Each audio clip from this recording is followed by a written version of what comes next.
don't look very lively in this light, so sorry about that. Look pretty dead. But glad to be back with you today and share a little bit of what I was saying before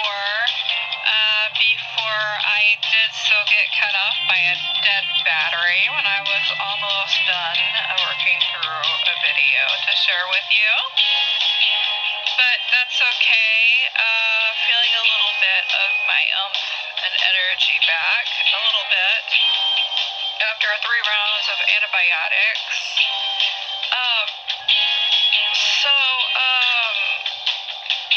I can't get too angry that I have to re-record this because I was really talking about a lot of good stuff. And I guess I'll just kind of start repeating what I was talking about before. First, I was wanting to give you a little bit of information about narcissistic abuse again and its effects on a person.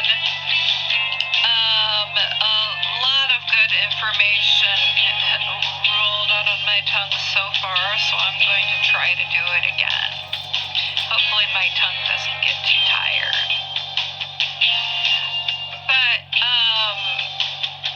so I guess how I began my last one was talking about the roles that children play as we grow up inside narcissistic, abusive homes, whether it is covert, which is more of a deadly type, where often outside and around behind closed doors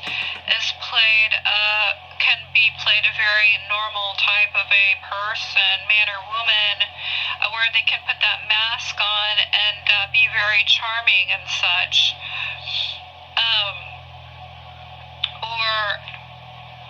And it's just different behind closed doors, or you're going to have a more overt type that just kind of cuts everybody down no matter where they are and doesn't care who sees it.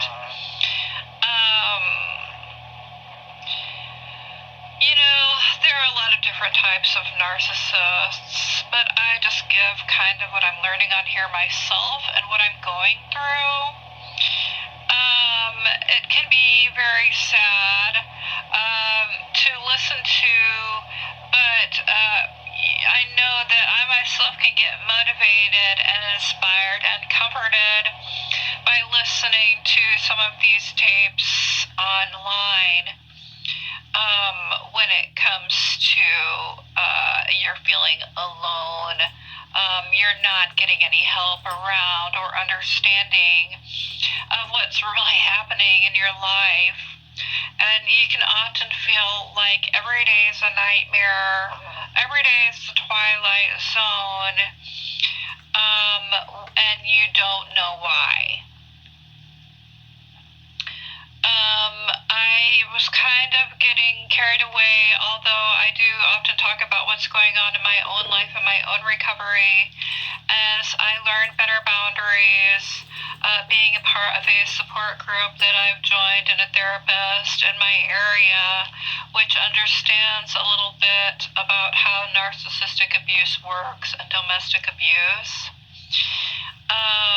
And how deeply that it can really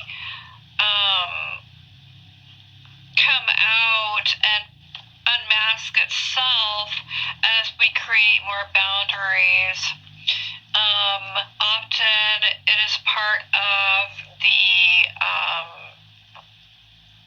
recovery stages, like mid-stages, where you're becoming more stable with yourself. You're starting to understand what's happening, who they are, and who you are.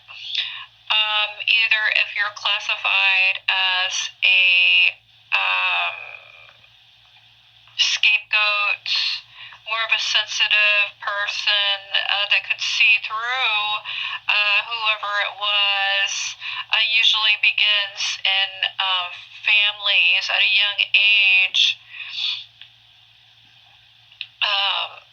Or if you are more of the golden child, which probably wouldn't be listening to these videos much, as more of a scapegoat types that can get it and want to understand it and why we're being bashed and punished by this other person or groups of people, whether it's on the job, whether it's in families, even your own children as you grow up, or, when they are often, maybe the narcissistic father or mother gets part custody of these children, and you're just kind of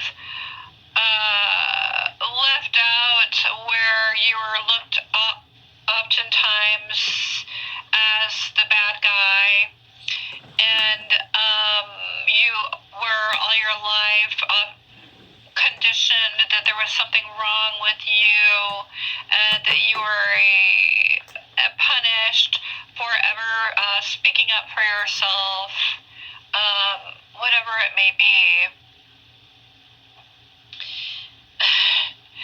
And you often wondered, you felt so bad about yourself.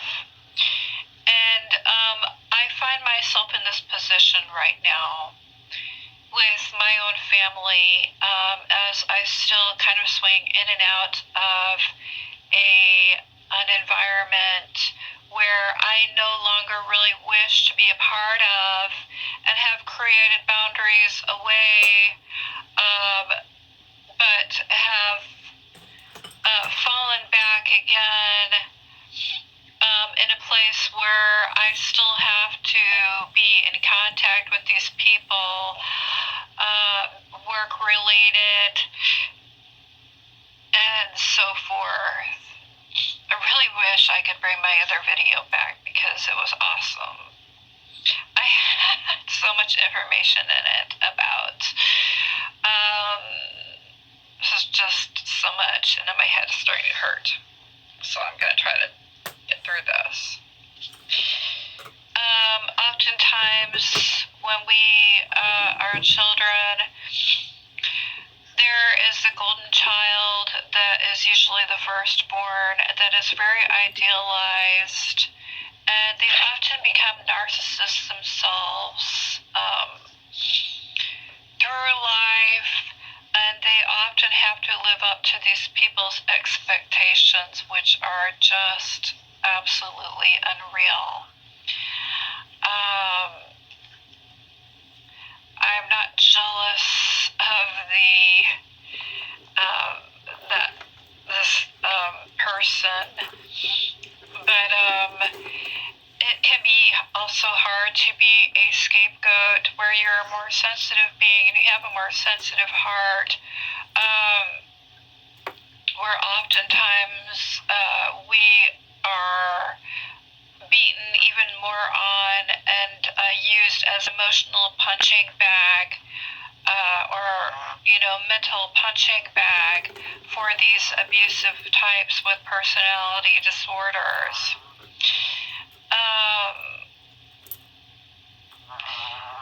We can usually see right through their crap, and they don't like that, and we'll get extra punished. And the only the real gift about that is that we can usually are cast out and have to leave. I know that I had to leave my family early because I couldn't wait,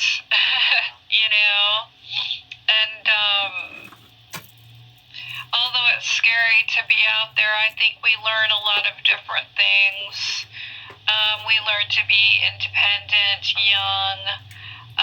We carry a great responsibility for ourselves as we go through life, because we've never really got that validation on any level or real connection of love, joy, and spirit as we've moved on from year to year in this life, this journey.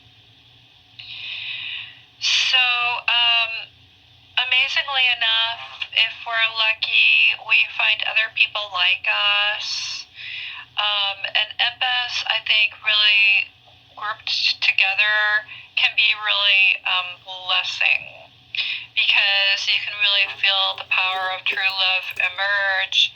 And the more that we heal and are stable, we will find others like us more so. And that's what I love about recovery. And then you will have that last child as well, where they usually have a sense of humor to try to keep the peace. They often hide. As children, they were often beaten down quite a bit too for having any kind of minds of their own or standing up to it at all. But for them, their way of dealing with it is to hide away. And it is hard for the narcissist to really get source energy supply out of them because of their hideaway tendency. They're kind of invisible. We do start learning better boundaries, and we start joining in things like cognitive behavioral therapy, one-on-one coaching with therapists that understand and have knowledge in abusive relationships. We can really start becoming healthier and more balanced inside using mindfulness, practicing and learning mindfulness strategies to start balancing our crazy emotions, which we've never learned how to, balance or keep straight, because all our lives we've been like this, up and down, up and down, up and down, creating anything that looks like bipolar to even borderline, and with more severe cases of CPTSD, where we were not allowed to break away from this type of trauma that was meshed out to us daily, psychologically, where we were often told all our lives, maybe even very subtly and insidiously spoken in different ways, that we were only girls. We were not able to drive a car or learn that, or just, any kind of a gender, just like you're not good enough, you are not capable enough, you're some kind of an idiot that doesn't deserve anything. Just whatever it is, any ways that they have kicked you down that you might have not even noticed as you do start learning about abuse. And maybe if you're still even with someone that is doing that, I oftentimes see now more than ever, and we will, as we do learn more boundaries and we do become more stable human beings, it's really going to piss that person off that has control over you. Sometimes it can get downright dangerous, that's why we have to create no contact. And how addicted we are to these trauma-bonded relationships, where we can even be addicted to self-sabotaging ourselves, or going back for more sex or whatever it is with that partner, or maybe if they're dishing out money or whatever it is, to bring us back with that hoovering technique and that more love bombing. sooner or later we do stop falling for it, and we start kind of seeing what they're really doing and that they're not going to change no matter what we do, no matter how much we help them. When we get to that point where we start breaking free and wanting more for ourselves and seeing that the conditioning that these people have been keeping us in is like beginning to break, and we start saying enough is enough. You have to remember the types of people that you're dealing with. These can be dangerous. These can be psychopaths, sociopaths, queen witch, or wicked types of borderlines, where they can put on a nice for a while. You know, they can act like your best friend for a while. They can mirror you. Get information out of you as to what you're doing or your plans. Be careful during these times of learning better boundaries, even. Where you might have to start secretly making lists of ways to get away from these people, because the more they're going to sabotage when you start leaving their little nest of controlled drama issues, you know, where you had to take care of them and validate and be of their every service of feelings and everything.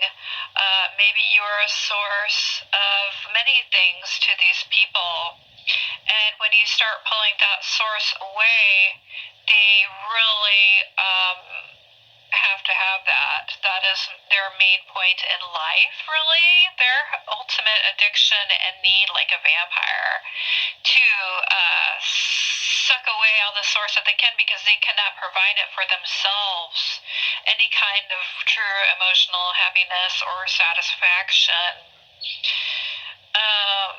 or even to get their basic needs met. They can really put on a front for a while. Maybe it's easier to see in old age, or when, you know, that rage attack does start to fall more often as you begin to say no. And it can be quite scary.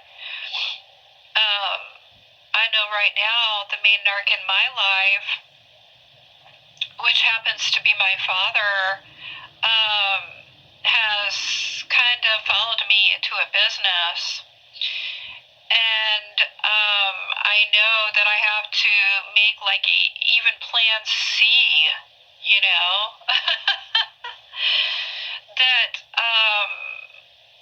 I have to create even more boundaries and more no contact with this person. When he started psychologically messing with me on the phone the other day, that because my business right now is kind of been a little slower, and my business has been decreasing because I work with more narcissistic groups of people, driving a certain kind of people, being an Amish taxi in a small town, you know. How bizarre that is. You take what you can get for work anymore in this kind of economy, but you also have to watch it, because when we learn about these more dangerous types, what to look out for and to be more caution, we stop falling in that loop more, that dangerous loop, like even when you fall into addiction, into that pit where you keep getting stuck at. So he was psychologically testing me the other day, and it was so outright. It was really quite scary, quite frightening to hear him, the mask fall of a covert narc, and say that they were blackballing me, and they didn't like me as a driver, and they were snubbing their nose up at me because I was somehow a very, very, very bad driver. They don't understand, you know? And they will try to keep you thinking that that you're bad or not good enough, and to get you under their care or watch again with their money, just whatever they can to get you back into that grip. Whether you are already in that grip or not, remember that there are other jobs.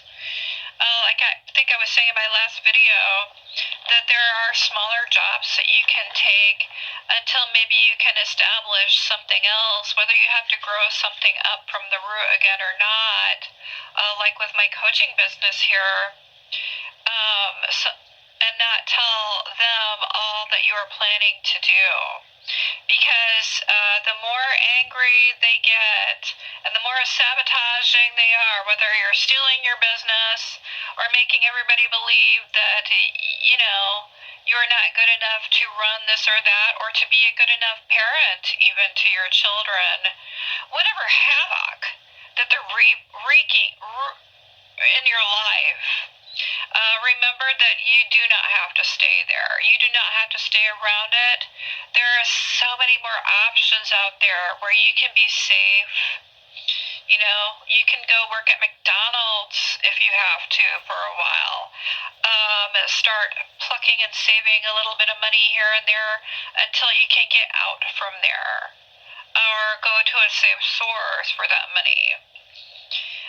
Whatever it is, you don't have to stay in that pit. And you can move on. And if you have to start today by taking one action at a time, I know for me, it's getting back on my homework. After Christmas, and my brother had died last September with drug addiction. How we have to keep going even little by little, and every little effort we do every day makes a difference toward that goal that we want, and it helps us to feel good, and it helps us get out of that funk where they have chained us, like the elephant, where they chained that elephant when it was a baby, and when they took that chain off of it as an adult, it didn't go anywhere. We have to break that chain of giving up, restore the hope back in us, and stay motivated, strong, and inspired. Keep supports, it's very important, and I wish you all